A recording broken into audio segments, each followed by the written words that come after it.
Hi, boys and girls. Miss Halliburton here. So, for reading, we've been going on an adventure and we've been learning all the good skills that young, good readers like yourself do to make their reading even better. So, we've been taking sneak peeks when we get a new book. We've been flipping through without reading, just flipping through and thinking, wonder what kind of book this is going to be. Just, getting our mind ready to read our book. We've been keeping track of our when and where. So is our setting changing along the story or is it staying the same? And we've been predicting. So we've been reading, we'll read a page and we'll think, I see what's going on in the illustration. I remember what I just read. I wonder what's going to happen next. And then we've been flipping our pages and seeing, was our prediction right? Or was it not right, but now I understand the story? So we've been using our predictions to help us understand stories better. What we're learning today is how to retell. And retelling is so fun because it gives another person an idea of what your book was about without having them reread the whole book. So these facts that we're going to learn with retelling, it's called a five-finger retell. So this five-finger retell is going to help us retell a book without having to give you every single thing that happened. It's only focusing on the big events. So setting, that's one, when and where the story takes place. The characters, who's all in the story? The main characters more so, because they're the ones where all the events happening to them. And then we're keeping track of the problem. What happened in the story? What was the moment, that problem? And then we're also focusing on the beginning, middle, and the end, right? So those big events that happen in the beginning, the middle, and the end. And then lastly, our solution. How was our problem solved? And that's what we're going to be focusing on to help us with our five-finger retell, okay? So I want you guys to come on and join me in my adventure with retelling today. We're reading the book Miss Nelson is Missing, and it's such a fabulous book. So come on and listen while I press play. Listen to the story. Miss Nelson is Missing by Harry Allard and James Marshall. The kids in room 207 were misbehaving again. Spitballs stuck to the ceiling, paper planes whizzed through the air. They were the worst behaved class in the whole school. Now settle down, said Miss Nelson in a sweet voice. But the class would not settle down. They whispered and giggled. They squirmed and made faces. They were even rude during story hour. And they always refused to do their lessons. Something will have to be done, said Miss Nelson. The next morning, Miss Nelson did not come to school.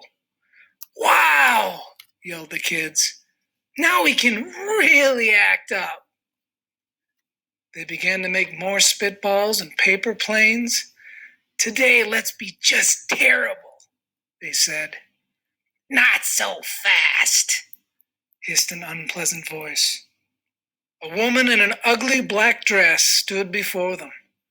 I am your new teacher, Miss Viola Swamp.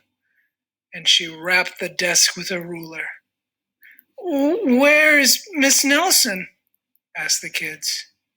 Never mind that, snapped Miss Swamp. Open those arithmetic books. Miss Nelson's kids did as they were told. They could see that Miss Swamp was a real witch.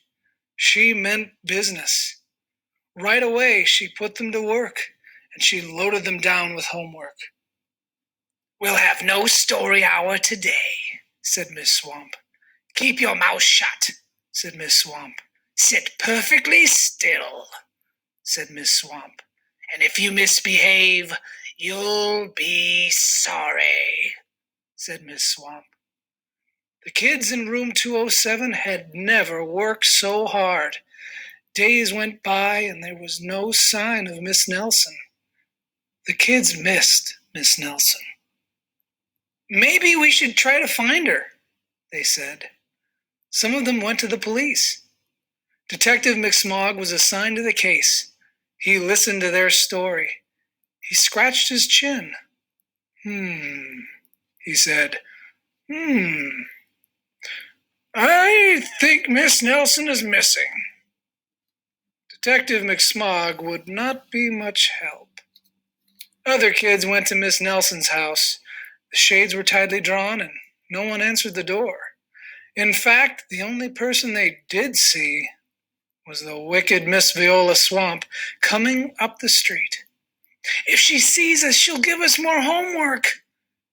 They got away just in time. Maybe something terrible happened to Miss Nelson. Maybe she was gobbled up by a shark, said one of the kids, but that didn't seem likely. Maybe Miss Nelson went to Mars, said another kid, but that didn't seem likely either. I know, exclaimed one know-it-all.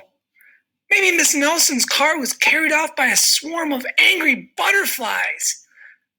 But that was the least likely of all. The kids in room 207 became very discouraged.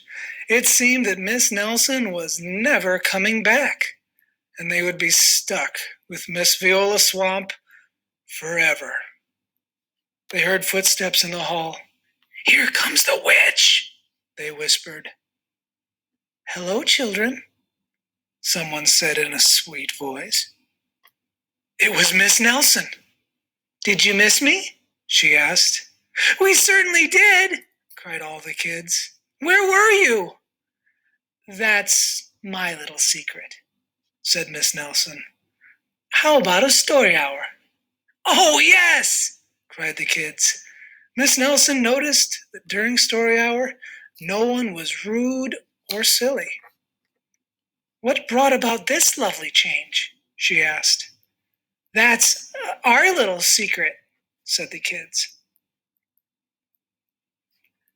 Back home, Miss Nelson took off her coat and hung it in the closet, right next to an ugly black dress. When it was time for bed, she sang a little song. I'll never tell, she said to herself with a smile. P.S. Detective McSmog is working on a new case. He is now looking for Miss Viola Swamp. We hope you enjoyed Dramatic Storytime Theater's presentation